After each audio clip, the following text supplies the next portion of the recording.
Hello. How are we doing tonight? Late reaction, that's okay.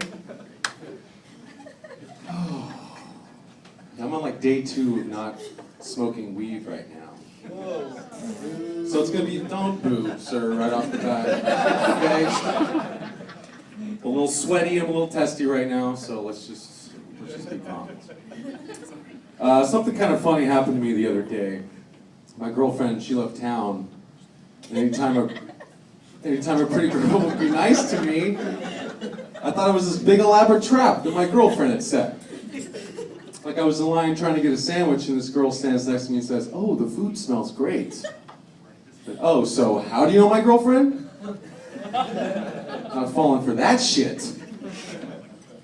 But my girl, she works at Planned Parenthood and she gets hit on every now and then. And I found that the balls on these guys, that's incredible. Like they'll just come right out and ask for her number. And she's so cool about it too. She'll be like, "Well, this isn't my number, but you can call this if you need to refill your prescription for genital warts." Pretty awesome. But I think getting back into a new relationship should require some sort of training. Let me give you an example. I was single for 6 years, and I never had to deal with a woman during those special couple of days that she has every month. I just didn't have to. And then all of a sudden I meet this incredible woman, fall in love, and I'm just supposed to be able to handle it? It doesn't work that way. Like one night I woke up in our bed alone, and I came out to the couch and found her crying. I was like, "Oh my God, babe, are you okay?" She goes, "No, actually, when I got home from work, you weren't really paying me much attention when you were doing the dishes, doing the laundry, and cooking us dinner." Huh. That goes against everything I thought I knew about living with a woman.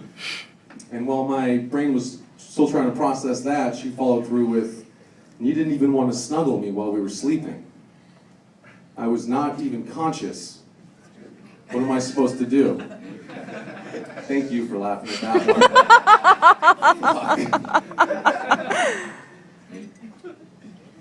one. Don't take a drink when it's silent. That's a real comedy.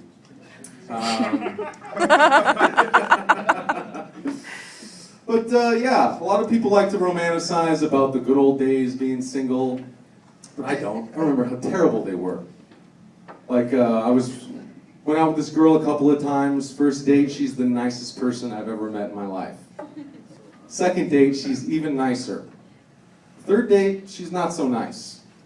As it turns out, those first 2 times, she was high on heroin. And now she's out of heroin and is demanding that I buy her more heroin. What a peach. Another girl I was with complained of me being distant while I was inside of her. I don't know how much closer I can get. I'm inside of you right now. Another girl I was with for about 2 months calls me up and says, "Hey Joe, I'm pregnant. But don't worry, I'm 3 months along, so it's not yours. But the good news is that the father's no longer in the picture, so you actually get to raise this child as your own." What a treat for me. Wow. But another thing about being single is every time you meet a new lady, you bring her back to your house, you gotta give them a little house tour, and every time they get to the bedroom, they say the same thing. They always say, "Oh, is this where the magic happens?" "Yeah, this is where I will guess your card, pull a rabbit out of a hat, and make your daddy issues disappear." A form of birth control that I don't really understand is, how do I put this without being too disgusting? When a guy pulls out of the race just before the finish line and then crosses the finish line on her stomach. Now what's going on here? That's the best part of the race. Stay in there.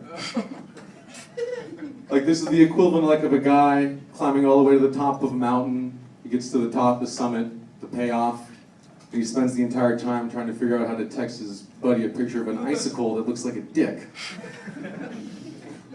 Or maybe it's the equivalent of getting an hour-long massage, and in the last 5 minutes you stand up and rub your back into the door jamb instead. Yeah. Or it could be like taking a road trip from Seattle to New York City. In the last minute, you say, fuck it, let's go to Jersey instead. But, you know, being in a relationship also has its cons too. Like meeting the new friends for the first time can always be painful. And every group of friends always seems to have that one friend, where nobody can really explain why they're friends with them, how they met them, but they always say the same thing. They say, oh, you know what, you just got to get to know them better. That is the telltale sign that someone is an absolute piece of shit. But I was at this, what I thought was a sophisticated party, because I was dressed up, I was dressed up nice, and then in walks a guy wearing tennis shoes, Superman underpants, and a pink tank top. So it's gonna get weird. And sure enough, 5 minutes after he arrives, he's got his Superman underpants around his ankles, and he's wiggling his dick on the dance floor. Yeah, that was my reaction too.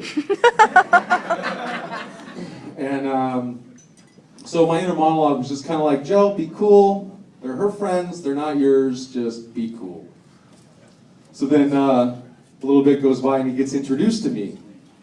And he just sort of grabs my ball bag, holds onto it, and looks me right in the eye. Now at this point, my inner monologue is left the building and is running down the street. So as this part of the party, I decided to have a couple of hundred drinks. And yeah, some time went by again, and then I was feeling pretty good. So I approached the dick wiggler, and he was taking a break from dick wiggling at this point, though. So I went up to him, and there was this guy passed out on the couch, and I said, hey man, wouldn't it be funny if you put your nuts on that guy's forehead? He just stops and turns and looks at me and says, that's rape, and you support rape culture. Whoa, you need to tone it down a little bit, sir. And then we're starting to make a scene, and all these people that I'm meeting for the very first time are, of course, only hearing that I'm in fact a rapist, and I support rape culture. So it's going great. Then I just, start getting a little mad. I'm like, man, you've been shaking your dick at everybody that's walked through this door. You grabbed my ball bag without my consent, and you're calling me rapey?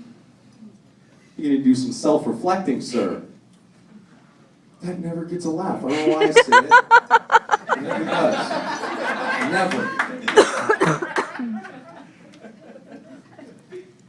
But you know what he said to me? He goes, you could have stopped me anytime you want. Is that exactly what rapists say? Might as well told me I was asking for it. So then I just got really mad and I just left the room. But then I overheard my girlfriend talking to her friends saying, you know, my boyfriend, he's nice, he's actually not rapey, you just got to get to know him better. God damn it. But I'm not trying to say I'm better than anybody else. Well, don't get me wrong, everyone in this room is better than the dick wiggler. But, yeah, I'm not better. I got my own shit too. I'll do things like eat 9 candy bars and wash it down with a glass of almond milk because regular milk is bad for you. Or like every payday I live like a rock star for 2 days.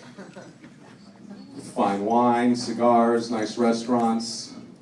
And then reality sets back in, and for the next 12 days I live like a peon. Trying to figure out how I'm going to pay rent, put gas in my car. And if I eat nothing but eggs and instant potatoes for 12 days, will I explode? Yeah. I've got some, what else do I want to talk about? I've got some other problems too, like bathroom. Let's go bathroom.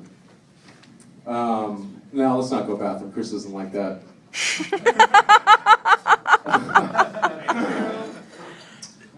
Let's just go with anger problems, okay? Like, is it just me, or are people like walking across the crosswalk at just an incredibly slow rate now? Just me. Got it. Okay.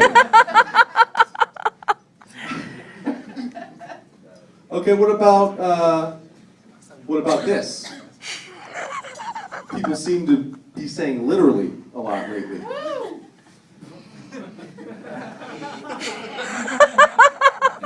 Why did you just woo? Literally, why did you woo that? It's like, they'll do it's just like I get it.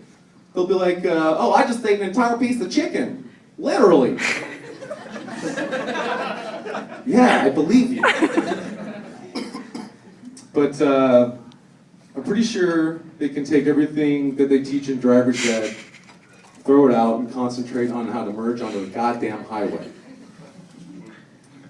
No? Okay. That's fine too.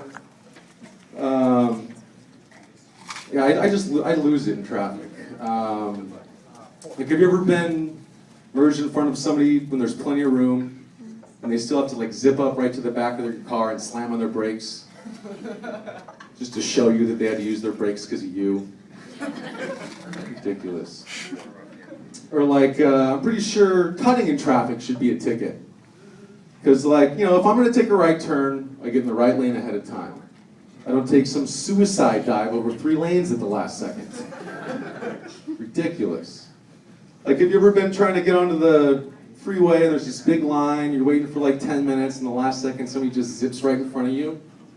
I lose my shit. I just go into this crazy fantasy where I'm like, okay, I'm not going to my job today. I'm just going to follow this person around all day long, cutting them off repeatedly in traffic, at the grocery store, in the bank, it doesn't matter.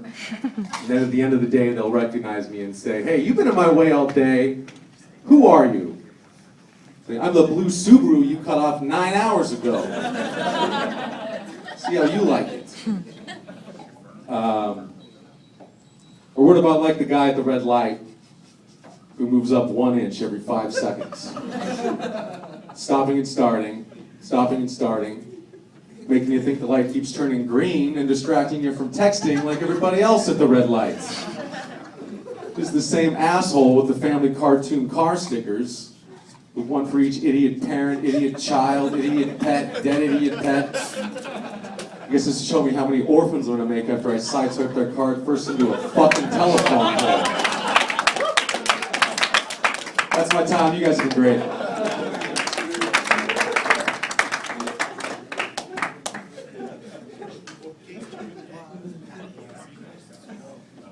Joe Luzzi, everybody!